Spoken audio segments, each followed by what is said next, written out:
오늘은 정말 간단히만 보겠습니다. 특별히 말씀드릴 거가 없습니다. 사실은 이제 지금까지 말씀드린 그 패턴을 계속 유지를 하면 되는 거고, 일단 한 가지 생각해 봐야 될 거는, 제가 생각이 드는 거는 이제 3대 지수가 또 밀렸거든요. 밀렸는데 어제 새벽에 세게 밀렸죠.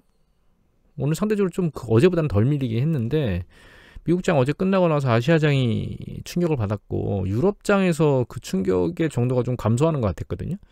그런데 미국장이 이게 플러스로 넘어가지를 못한 걸로 봐서는 지금 조종의 어떤 패턴이 중단되지는 않았습니다. 일단 오늘 상황을 또 봐야 될 것 같은데, 오늘 우리나라장하고 유럽장이 강하게 반등하거나 그러지 못하지 않을까, 그런 생각이 들고요.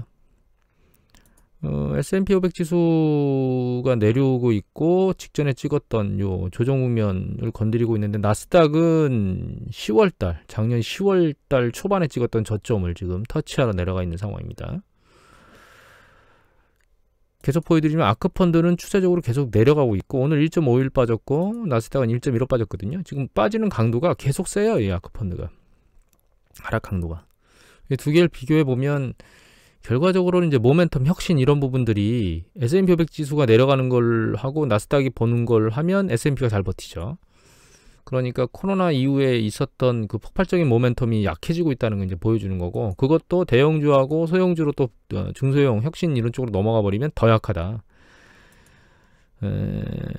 그래서 그런 쪽의 섹터는 지금은 투자 대상이 아니고 잡아서 다시 반등을 하겠다라고 하는 생각은 부분적이지 추세적으로는 못할 것이다, 이렇게 생각을 하는 게 맞다, 이런 생각이 들고요.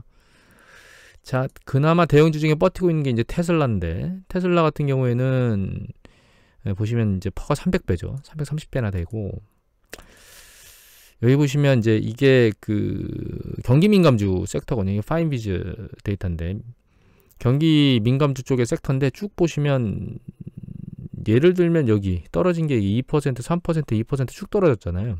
애플, 마이크로소프트, 엔비디아, TSMC, ASML, 시스코 이런 것들이 쭉 있는데, 잘 보시면 상대적으로 여기 소프트웨어, 마이크로소프트가 소프트웨어 쪽이죠. 그거 이외에 여기 기기장치나 이것도 역시 하드웨어 쪽이죠. 세미컨덕터도. 이 하드웨어 쪽이 잘 못 견디고 있고 소프트웨어 쪽은 잘 견디고 있어요. 사실은 지금 조정 국면에서. 여기서도 보시면 구글하고 페이스북은 지금 메타 플랫폼? 이름이 메타로 바뀌었죠. 페이스북이. 그거 보면 이건 이제 주로 인터넷, 이게 소프트웨어 쪽인 거거든요. 인터넷 컨텐츠. 걔네 하락 강도가 상대적으로 약합니다. 그래서 지금은 어느 쪽에서 충격을 받고 있느냐, 소프트웨어 쪽에서 상대적으로 덜 충격을 받고 있는데 하드웨어 쪽에서 계속 충격을 받고 있어요. 그 제품 구성이. 그거를 좀 참고해가면 될 것 같고, 그리고 한 가지 좀 생각해 봐야 될 게, 여기 보면 나스닥이 지금 내려오고 있잖아요. 추세적으로 내려오고 있는데, 이 거래량을 보면 그렇게 큰 변동성이 있다고 보이진 않는데, 이 아크펀드 같은 경우에는 보시면 이게 하락하고 있는데 거래량이 막 급증하고 있거든요. 이 강한 매도 물량 때문에 거래량이 늘어나는 것 같습니다. 제가 보기에는 매도 세력이 강한 것 같아요, 지금. 아크펀드 같은 경우에는. 그러니까 아랫방향으로 짓누르는 현상이 커지고 있는 게 아닌가, 그런 생각을 개인적으로 하고 있습니다. 중국 같은 경우에는 추세가 전환됐느냐를 판단하기가 사실은 아직은 좀 애매모호한 상황이고요.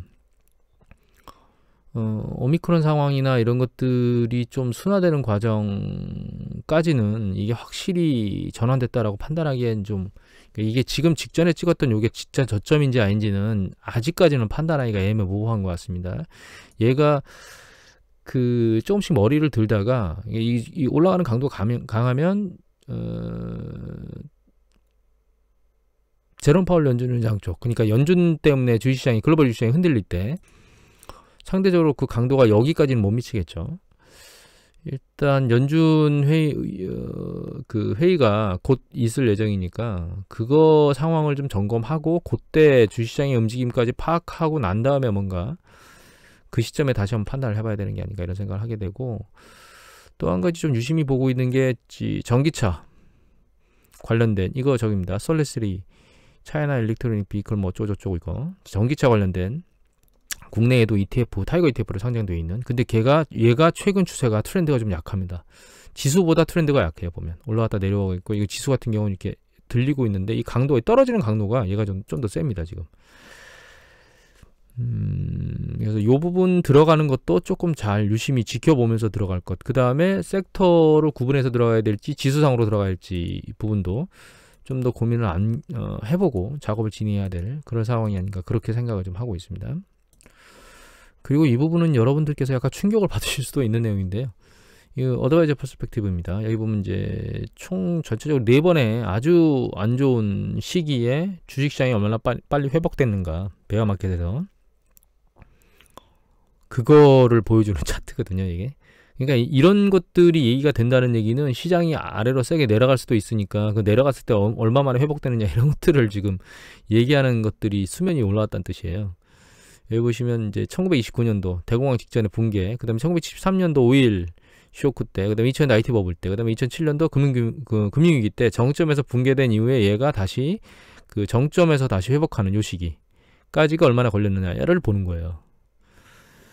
그러니까 지금이 꼭지점으로 보고 내려갔다가 반등할 거면 몇 년이나 걸리겠다. 대충 평균상 이렇게 얘기를 하는 거니까 상당히 이제 두려운 얘기를 하는 거죠. 근데 어제 이미 말씀드렸지만 경기 사이클이 급격히 수축하거나 그럴 가능성은 상대적으로 낮다고 이미 말씀드렸죠. 뭔가 이슈가 발생할 것이 없다는 부분. 가장 이 4가지 영역 중에서 그나마 가능성이 높은 이슈는 뭐냐? 그거는 이제 이 1970년도에 인플레이션 압력 이 부분이 가장 그 시나리오 중에는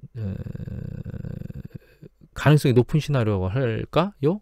근데 그때하고 지금은 그 올라가는 강도가 달라요. 그러니까 유가의 상승 강도가 훨씬 못 미치거든요. 이 시기보다는.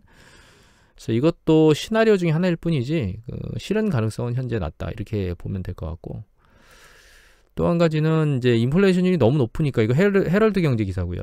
그 다음에 이게 1월 19일자 기사고 이거는 누가 올리셨냐면 신동윤 기자께서 올리셨는데 가격 상한제, 그러니까 어떤 물건 가격을 이 정도에 탁 잡아놓고 더 이상 올리면 안 돼 이렇게 결과적으로 가격에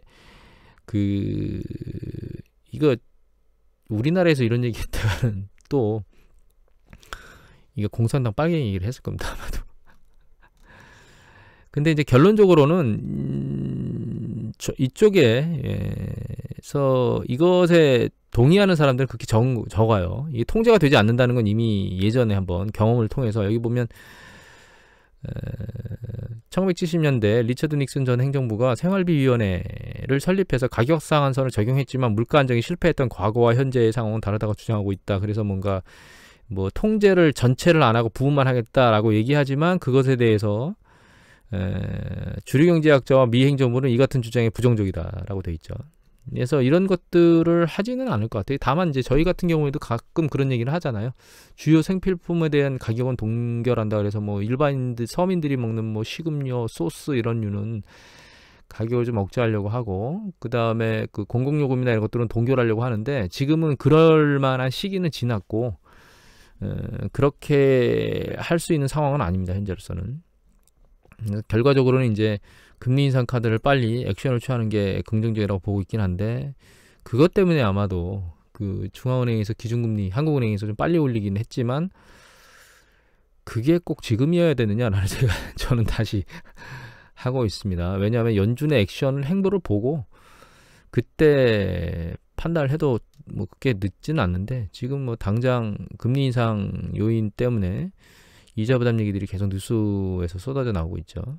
상황이 이렇게 안 좋은데 정부에서는 재난지원금을 자영업자들이나 이런 쪽에 주려고 애를 쓰고 있는데 거기에다가 금리를 인상해버리니까 상쇄되는 거죠. 총량으로 보면 상쇄되는 겁니다. 왜냐하면 쥐어준 돈이 얼마 있고 그 다음에 이자로 쥐지 못하는 돈이 있는데 그러면 GDP 성장률 놓고 보면 총량은 상쇄되는 거기 때문에 여하튼 그리고 기사를 하나 더 보면요. 이거 뉴즈원 기사입니다. 1월 19일자 기사고 이거 누가 올리셨냐면 신기림 기자께서 올리셨는데 지금 현재 그 코로나 팬데믹 이후에 여러 가지 이슈들이 모멘텀으로 작동을 하고 그 작동한 모멘텀들이 이제 대부분 다 사그라들었거든요. 근데 아직까지 살아있는 거는 메타버스가 아닌가라는 생각을 저는 개인적으로는 하고 있습니다. 그래서 이 메타버스가 사실 저는 메타버스의 본질적인 성향, 그러니까 본질적인 기능 그것이 현실화돼 가지고 그것으로 매출을 일으키는 거는 저는 아직도 멀었다고 생각을 해요. 근데 메타버스와 격까지 뭐 예를 들면 뭐 가상 현실이나 증강 현실 이런 것과 관련된 뭐 하드웨어적인 판매라든가 소프트웨어적인 것들, 근데 그거는 메타버스로 가는 중간에 있는 그냥 그 징검다리 수준 정도지 완전한 메타버스를 실행하는 현실화하는 건 아니거든요. 그래서 그런 쪽의 그 산업이나 이런 쪽은 좀 긍정적인 모멘텀이 아직 작동할 수 있는 가능성, 뭐 애플도 마찬가지입니다. 애플 쪽에서 이런 거 관련된 뭐 제품이나 이런 것들 얘기들을 하고 있고, 그거는 페이스북도 마찬가지죠. 근데 거기에 이제 마이크로소프트도 얹혀져서 다시 같이 가려고, 여기 블리자드는 알고 계시잖아요. 우리 블리자드라고는 게임사. 그걸 인수한 거로 들어왔거든요. 여기 보시면 스타크래프트, 워크래프트, 디아블로, 콜 어쩌고저쩌고 제가 게임을 안 해서, 여기서 이제 스타크래프트는 다 들어보셨죠. 이걸 소유하고 있는 이제 블리자드 이 게임사가 를 마이크로소프트에서 인지했거든요. 아까 제가 마이크로소프트 잠깐 보여드렸는데, 마이크로소프트가 윈도우 OS 이외에 지금 그 클라우드 산업과 관련돼서도 계속 팽창해서 글로벌 아마 2위일 겁니다. 아마존 다음으로. 근데 거기에다가 소프트웨어 중에 이제 게임 산업 소프트웨어를 얹히고 거기에 메타버스라고 하는 이미지를 얹혀서 작업을 하려고 하는 것 같아요. 그래서 마이크로소프트도 구글만큼이나 유심히 쳐다봐야 되는 주식이 아닌가라는 생각이 들어서 마지막으로, 그리고 메타버스가 아직은 그 모멘텀이 살아있는 것 같다라는 생각이 들어서 이 부분은 그냥 참고사항으로 하시라고 마지막으로 이 기사를 선정했습니다. 오늘 이것으로 마치도록 하겠습니다.